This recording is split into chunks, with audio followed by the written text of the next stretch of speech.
नमस्कार. तनुजाच रेसिपीजमध्ये तुम्हा सर्वांचं स्वागत आहे. तर आज मी अजून एक नवीन टिफिनसाठीची एक रेसिपी बनवणार आहे. अगदी सिंपल रेसिपी, हेल्दी पण आहे. सगळ्यात आधी मी मिक्सरच्या भांड्यामध्ये 3 ते 4 लसूण पाकळ्या, 3 ते 4 हिरव्या मिरच्या आणि अगदी थोडंसं जिरं आहे, तर ते वाटून घेतलं बारीक.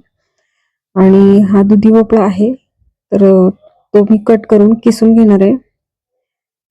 तर त्याच्यामधला जो बियांचा भाग आहे, तर तो काढून घेणार आहे. आणि मग मी ते स्वच्छ धुवून त्याचे बारीक तुकडे करून ते धुवून घेणार आहे आणि मग किसून घ्यायचे. तर खूप छान लागतं ते थालीपीठ. तुम्ही एकदा नक्की ट्राय करा.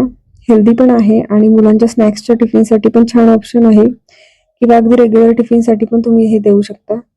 खूप छान हेल्दी, टेस्टी अशी ही रेसिपी आहे. तर मी जेव्हा बनवली तर मुलांना फार आवडली आणि अजून एकदा ते खायचे अशी रिक्वायरमेंट तर आली. आणि याच्यासाठी खूप जास्त भाजणी वगैरे असावी, काही खूप जास्त प्रकारचे पिठं असावेत असं काही गरज नाही पडत. फक्त ज्वारीच्या पिठापासूनच मी बनवलंय. तर साधारणतः एक 3 ते 4 वाट्या इतकं ज्वारीचं पीठ घेतलंय आणि त्याच्यामध्ये अगदी 2-3 चमचे इतकं डाळीचं पीठ घेतलंय. आणि जी पेस्ट केलेली सुरुवातीला मिरचीची, तर ती ऍड केली याच्यामध्ये. तर थोडं कमी तिखट केलंय मी हे, कारण मुलांना खायचं म्हटलं ना तर तिखट थोडं कमीच वापरावं लागतं. त्यानंतर धने पावडर, जिरे पावडर, हळद, लाल तिखट अगदी थोडंसं, त्यानंतर चवीपुरतं मीठ आणि दुधी भोपळा आहे किसलेला, तर तो ऍड करायचा आहे. त्यानंतर बारीक चिरलेला कांदा आहे, तर तो पण ऍड केलाय मी. आणि दुधी भोपळा जो आहे तर त्याला भरपूर असं पाणी सुटलेलं असतं, त्यामुळं पाणी अगदी आवश्यक पडेल तरच टाकायचंय. अगदी बारीक चिरलेली कोथिंबीर आहे, तर ती पण ऍड केली आहे. आणि आता हे सर्व मिश्रण आहे, तर ते आधी एकत्र छान मिक्स करायचे आणि जर आवश्यक वाटलं ना तरच पाणी ऍड करायचं, कारण का दुधी भोपळा जो आहे, कारण पराठे करताना पण बऱ्याच वेळेला असंच होतं, दुधी भोपळ्याचे त्याला पाणी सुटतं. त्यामुळे ते मळताना जे आहे तर ते छान असं घट्ट, किंवा सारण जरी बनवलं ना तर त्याच्यामध्ये आपल्याला आलू भुजियाची जे शेव आहे तर ती टाकली ना की ती त्यातलं जे पाणी जे आहे ते ऍब्झॉर्ब करते, त्यामुळे ते छान होतात पराठे. तर ज्या भांड्यामध्ये मी मिरचीची पेस्ट केली होती तेच भांड्यामध्ये पाणी मी ऍड केलं, थोडं विसळून घेतलं ते भांड आणि त्याच्यामध्येच मी थालीपीठाचं पीठ आहे तर ते मळून घेतलंय छान. आणि आता मी त्याच्यासाठी एक नॅपकिन घेतलाय आणि तो नॅपकिन धुवून घेतलं थोडंसं, त्यावर परत थोडंसं पाणी स्प्रेड केलं जेणेकरून चिकटणार नाही पीठ. आणि तवा पण छान गरम करण्यासाठी ठेवून दिले. आणि थालीपीठ जे आहे तर बघू शकता या पद्धतीने आपण छान असं थापून घ्यायचंय.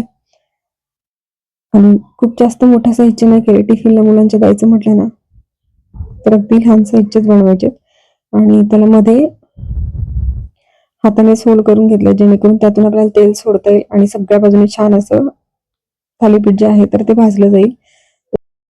तर तवा पण छान गरम झालाय, त्यावर तेल स्प्रेड करून घेतलंय आणि थोडंसं पाणी टाकलंय रुमालाला वरच्या बाजूने, जेणेकरून रुमाल जो आहे तर तो छान असा सुटला जाईल, त्याला पीठ बिलकुल चिकटणार नाही. आणि थोडंसं पाणी वरून स्प्रेड केलंय आणि छान असं भाजू देणार आहे खालच्या बाजूने. आणि मग थोड्या वेळाने पलटवून घ्यायचंय आणि दोन्ही बाजूने तेल स्प्रेड करून छान असं खमंग थालीपीठ जे आहे तर ते भाजून घ्यायचंय. बघू शकता तुम्ही छान भाजून झालंय. आणि याच्यासोबत मी काकवी बनवली होती. दही असेल, काकवी असेल गुळाची, किंवा उसळ असेल कोणतीही कडधान्याची, आणि लोणी असेल तर अतिशय छान, कारण मुलांनाही ते फार आवडतं. तर बघू शकता तुम्ही लोण्यासोबत आणि काकवीसोबत मी छान असे सर्व केलेत. आजची रेसिपी तुम्हाला आवडली असेल तर रेसिपीला नक्की लाईक करा, कमेंट करा, शेअर करा.